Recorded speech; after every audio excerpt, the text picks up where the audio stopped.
Hello বন্ধুরা, আপনারা দেখছেন গহনা সিরিয়ালের আজকের 272তম এপিসোড রিভিউ।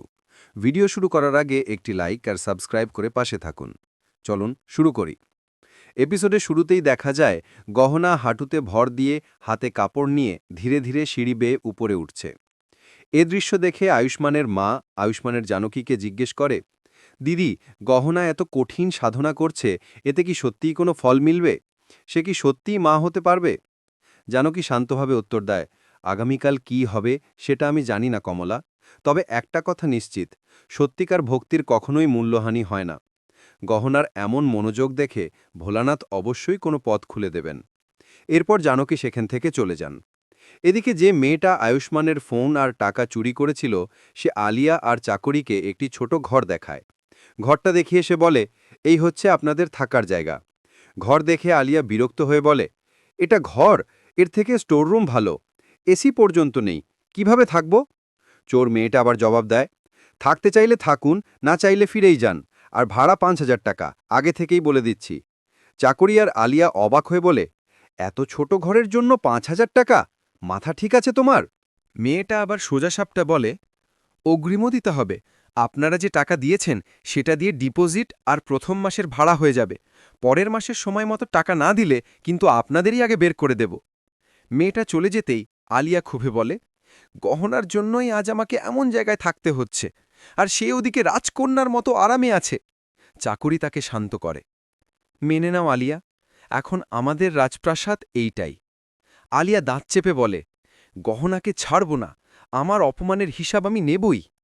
ওদিকে গহনা সিঁড়ি বেয়ে উঠতে গিয়ে ভারসাম্য হারায়। আয়ুষ্মানের মা দৌড়ে এসে তাকে ধরে ফেলে। তিনি চিন্তিত কণ্ঠে বলেন, তুই ঠিক আছিস তো? হাঁটুর রক্ত দেখছিস? আর নয়, এই তপস্যা বন্ধ কর। গহনা শান্তভাবে বলে, মা, আমার মনোবাসনা পূরণের জন্য আর 2 দিন এভাবে চলতে হবে। এখনই থামলে সব বৃথা যাবে।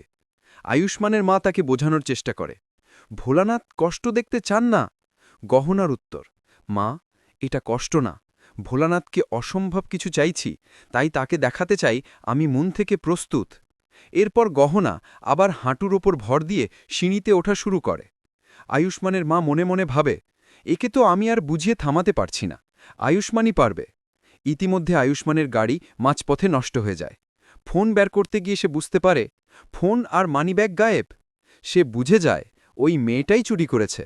অন্যদিকে সেই মেয়েটা এবার আয়ুষ্মানের রিং নিয়ে বাজারে ঘরে। সে বলে, হিরোর সাথে দেখা হওয়ার পর তো ভাগ্যই খুলে গেছে। ফোনটা আমিই রাখছি, আগেই রিং বিক্রি করি, এরপর ঘর ভাড়ার টাকা তুলব, আর গয়নাগুলোও বেচে দেব। আয়ুষ্মান অনেক খুঁজেও কাছাকাছি কোনো মেকানিক পায় না। সে বিরক্ত মুখে বলে, গাড়িটা এখানেই থাক, আগামীকাল এসে ঠিক করাবো। ওদিকে বাড়িতে আয়ুষ্মানের মা বারবার উদ্বিগ্ন হয়ে বলেন, ফোনটাই বন্ধ, আয়ুষ্মানকে গহনার সমস্যাগুলো কিভাবে বলবো? এ সময় রাঘব ঘরে ঢুকে কটাক্ষ করে, বাহ কমলা, বৌমার জন্য এত চিন্তা, নিজের স্বামীকে দিদি যা বলল সেটা নিয়ে কিছুই বলল না। মা শান্ত গলায় জবাব দেয়, দিদির তো কথা বলার অধিকার আছে, আর আপনি তো গহনার নামে অযথা দোষারোপ করেছিলেন। দিদি যদি গহনাকে বোঝে, আপনি পারেন না কেন? রাগে ফুঁসে উঠে রাঘব হাত তুলতেই গহনা দৌড়ে এসে সামনে দাঁড়ায়, মায়ের ওপর হাত তুলবেন না। রাঘব ঝাঁঝিয়ে ওঠে, তুই এখান থেকে দূর হ। গহনা পাল্টা বলে, না, আমি আমার মাকে অন্যায় সহ্য করতে দেব না। আয়ুষ্মানের মা তাড়াতাড়ি গহনাকে আড়াল করে বলেন, গহনা, আমি ঠিক আছি, কেউ আমাকে জোর করছে না। গহনাও থেমে থাকে না। মা, অন্যায় যে করে আর যে চুপচাপ মেনে নেয়, দুজনেই ভুল করে। এবার রাঘব গহনাকে মারতে এগোতেই মা তার হাত শক্ত করে ধরে বলে, ওকে মারলে এবার সত্যিই পুলিশ ডাকব। গহনা আর তার শাশুড়ি ঘর থেকে বেরিয়ে গেলে রাঘব ক্রোধে বলে, এই মেয়ের কারণে কমলা আমার বিরুদ্ধে কথা বলতে সাহস দেখাচ্ছে। ইতিমধ্যে গহনা হাঁটু গেড়ে টেবিল পরিষ্কার করতে করতে ফিসফিস করে, সকাল থেকে রাত, তবু ডাক্তারবাবুর কোনো খবর নেই, কোথায় গেলেন তিনি? ঠিক তখনই এক মুখোশ পরা লোক পিছন থেকে এসে গহনাকে বস্তা ঢেকে তুলে নিয়ে যায়। আয়ুষ্মানের মা ভয় পেয়ে চিৎকার করে ওঠে। এ সময় আয়ুষ্মান বাড়িতে ঢুকে বলে, কি হয়েছে? মা কাঁপতে কাঁপতে, একজন গহনাকে বস্তায় ভরে নিয়ে পালিয়েছে। আয়ুষ্মান দৌড়ে পিছন নিলেও দেখে গহনাকে ইতোমধ্যেই অটোয় তুলে ফেলা হয়েছে। ফোনও তার কাছে নেই, কিছুই করার সুযোগ পায় না। এদিকে অন্যদিকে গাজরি টাকা মাটির ব্যাংকে ঢুকিয়ে বেরিয়ে বলে, আমার পরিকল্পনা সফল করতে আরও অনেক টাকা লাগবে। জানকী এসে জানায় গহনাকে কেউ অপহরণ করে নিয়ে গেছে।